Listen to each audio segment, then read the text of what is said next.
Well, good morning and welcome, Erica and Carol. Today we are going to be talking about the connection cross-pollinator themes for laser coaching. So very exciting day. We've had a lot of fun building the content on the connection themes, and all three of us can certainly relate to those. So we've had some fun again with thinking about ourselves and how these patterns are so much a part of our lives. I know for myself, Dan and I both have quite a few family members that are connection as well. So we are constantly interacting with connection. A lot of coaches are also connection. So we interact with a lot of practitioners and coaches that are also connection.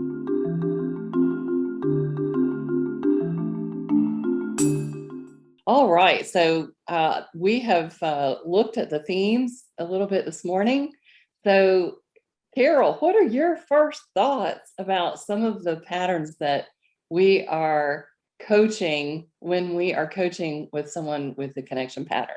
Yeah, great. Well, I will say my first thoughts, which you already know, Pam, because I texted them to you first thing this morning, was that these patterns were so uncomfortably close that, true to my connection tilt, I wanted to be excused from today's video because it just was, well, uncomfortably close. One of the things I'm noticing with myself as a coach are things such as wanting to move the session along, sometimes maybe not paying quite as close attention to the details of what someone might be telling me, really having to focus myself quite clearly on what a person is experiencing. So some of those laser techniques that we've talked about, where we stay out of the story and we really focus on the person, are a little bit of a challenge sometimes for those of us that are connection, because the story is exciting and we want to get involved. And then sometimes we really do have to challenge ourselves to focus on the client and what they might be experiencing. And even more importantly, on the tempo that the client chooses. If they want to slow it down a bit and they need to think a little more carefully, we need to do the same, as opposed to jumping in with some of our self-thought of brilliant ideas. So those are some of the first things that came to my mind today. Those are such good ones. Yeah, so it's a quick pace and enthusiastic and interested in the story. I would even go as far as to say that we as connections sometimes are a little too interested in that story. And that part of the coaching might be really hard, as you said. So not hearing the whole story could be a little difficult for us if we're a connection coach. What are your thoughts, Erica? My first thought is about uniqueness, right? It's a lot about, how can we come across as special, and perhaps it goes a little bit in direction as well, can get boring if it's a client who is too mundane, too normal, then, I have a hard time getting excited about the person versus, if I have somebody very interesting, this is sparkling my energy a lot. I also realize, when I coach, I do sometimes really just power coaching and so have just a few sessions. This is perfectly for me because, if you get full of energy into it, but also get done. If there's a coaching session, a coach engagement that lasts, for months and months, I have to watch myself to not get too bored with it as well. Definitely. So the novel, the unique, even the aesthetically pleasing and beautiful, colorful stories and emotions and some of those sorts of things are things that you'll see in a connection client. They're also good at performing and telling those stories. So what do you do when your client, who's a really good storyteller and also really detailed in telling that story, and enthusiastic about it, how do you get a word in, Carol? Well, I think the thing that I have learned to do is to really focus on that human. So let's focus on the themes, some of those human behavioral patterns that do come up on a regular basis. which is, if you think of the metaphor of sticking a stick in the wheels of a bicycle going forward, it just brings the conversation back to the place where the client will focus on, or the coachee will focus on, what's truly wrong here. It is a common theme, I think, among connections to really flit about and stay above what really is going on. And to be reflective is something that is a little bit more of a struggle, not only personally, but certainly also being reflective within a coaching session and really wanting to be digging into what really might be going wrong. It takes some effort to do that. So I try to, it's one of the beauties of lasering, is to really focus on what are we seeing in the human behavioral pattern here? What are we seeing that is unspoken to some extent?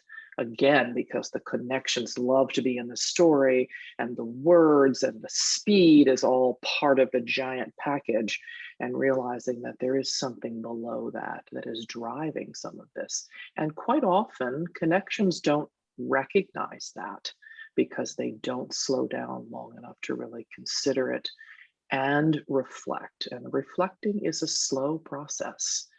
And it's, I kind of liken it a little bit to taking a class on learning how to use a new computer. My response is, I don't really want to know how it works. I simply want it to work. And yet that doesn't work in coaching. Yeah, so you mentioned avoiding, and I think that is one of the patterns that we'll notice, is that they're quite good at avoiding certain things.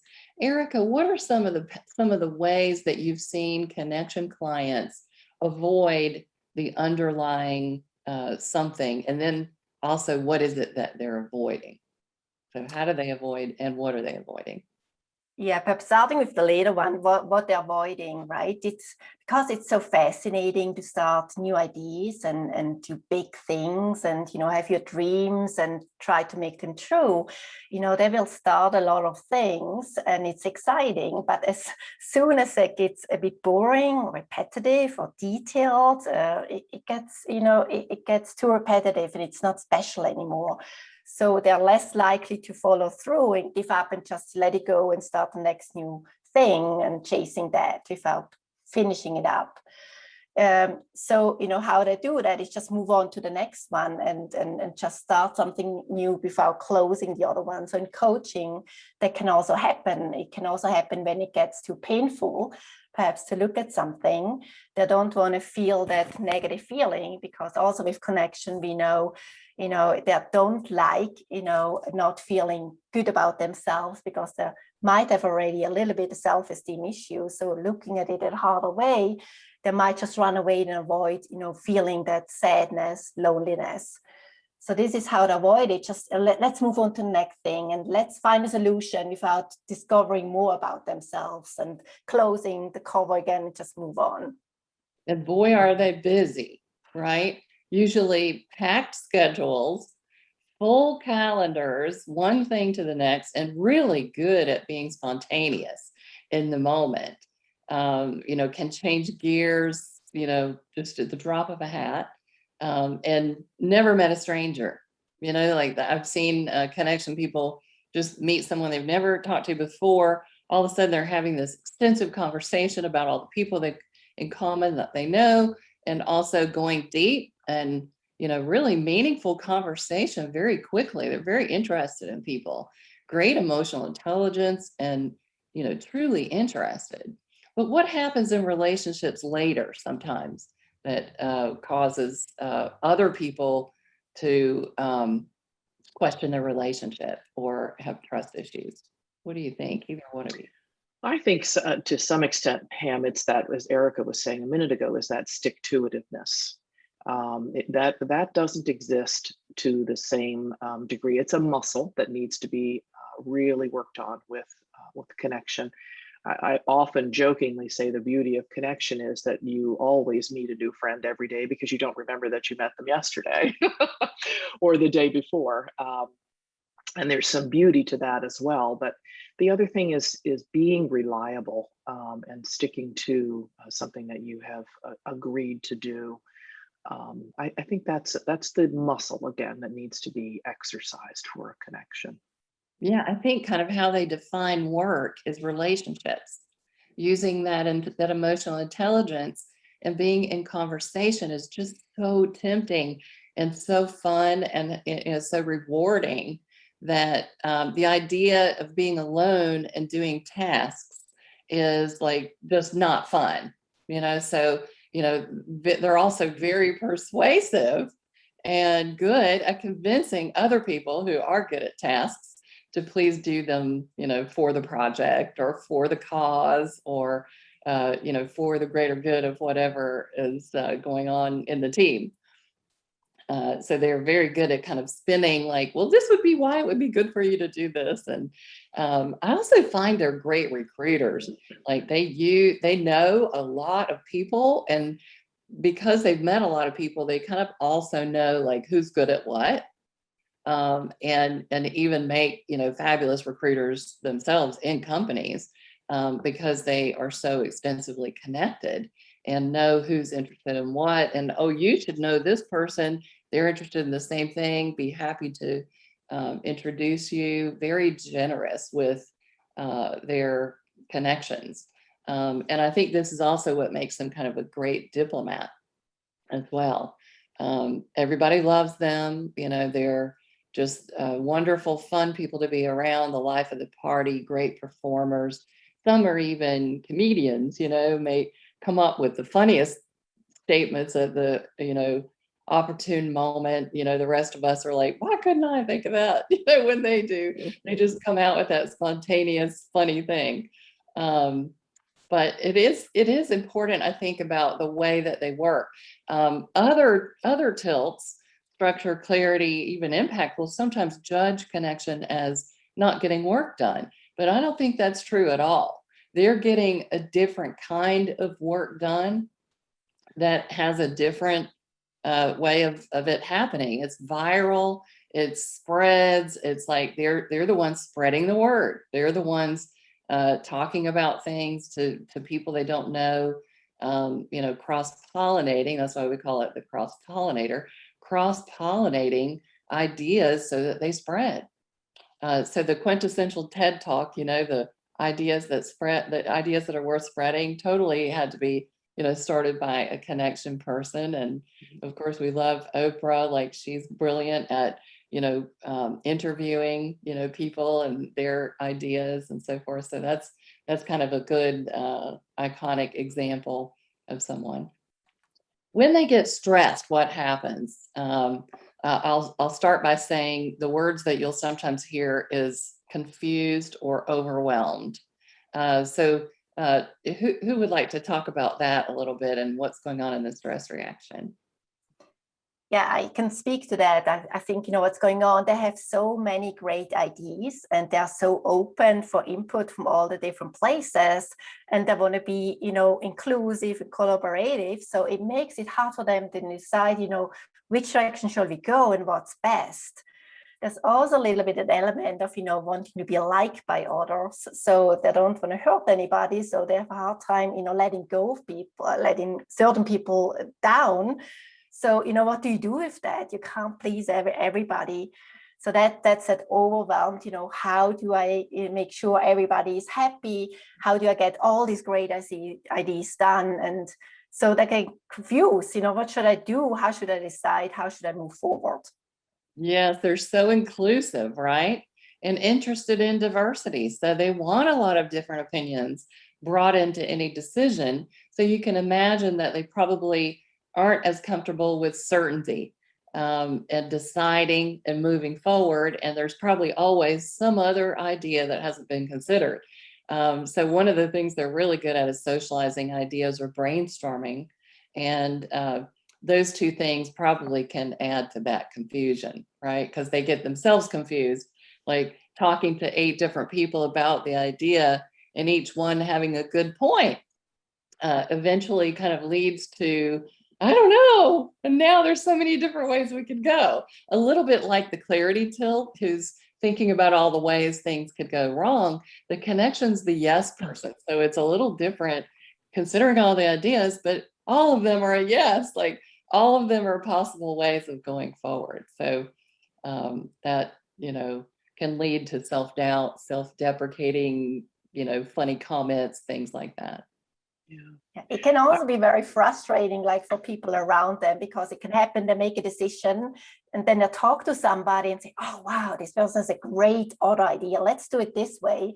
And other people might have already started the work and say, what? Now we need to start all over again and change again direction.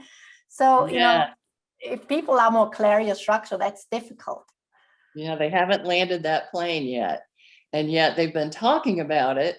So as you said, as people have been talking with them, they think that's, where we were going, what we talked about last week. So you're right. Yes. Other people, especially clarity, can sometimes go, well, wait, we talked about it this way.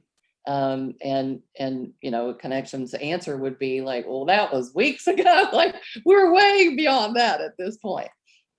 So Carol, what were you going to say there? I was just going to add that I think that connection is the one pattern that struggles the most with keeping margin in their lives, and just making sure that that they have. We talked about the overwhelm and we talked about the shiny object syndrome, and you may remember, Pam, that I used the analogy with you one time and when we were doing some practicing coaching of raking leaves in a windstorm. And some of the sort of futility of that. And I think the connection really struggles the most with margin, making sure that you have left that white space around your calendar that provides for the unexpected, provides for time to reflect, provides for plain old silence and downtime. And I think as we are coaching connections, that might be something to bring to their attention. Curious about your thoughts. Yes, I love that. So help them be still. Yeah. Might be probably the most powerful thing. Be present with yourself and your emotions.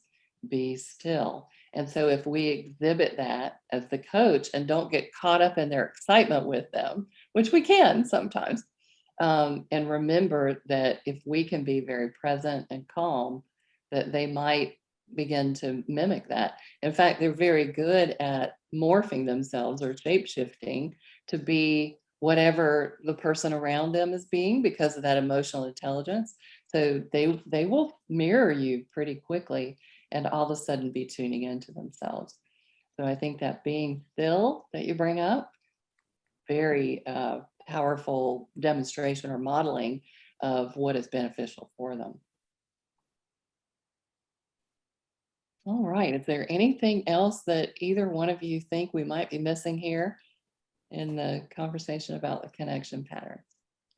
Yeah, since you talked about, what they're really good at, I think, what we can also do in tapping into the strengths of creative thinking. So once we get to the place where it's about, what other things could you do, what other approaches, the what if, they're really good at that, right? They can imagine new things, they see possibilities. So at that stage, they will be really great to work together with and come up with new solutions. Yeah, and I think that because they're so good at that spontaneity Carol was talking about and the brainstorming and also adapting to the situation so quickly and spontaneously that's why they don't have that margin. They're often late because they've kind of underestimated how much margin they need to get somewhere. And because they're masterful at just kind of jumping in and getting into the conversation immediately, maybe that kind of leads them to think they don't need that space in between. So yeah, I think also for coaches, in a practical sense, you'll want to spend some time on the action portion of your coaching session with them and really help them to see that there will be challenges coming up and to expect them. Check in with them about what their response is to being challenged, because we already know the answer to that question. And also check in with them pretty carefully about what their accountability is going to be going forward in whatever action steps they set. Because as you've said, The difficulty is we've got this great idea, we're ready to run with it for about 27.5 hours, and then we're off to do something else. So Yes. The yeah. structure, right? That's the Right. path of development. So as you say, the planning, the action planning, the practice, the follow through and the reliability to themselves for that structure, and increasing the integrity of following through on an ongoing basis, even when it gets routine. Yeah, that's the tough part.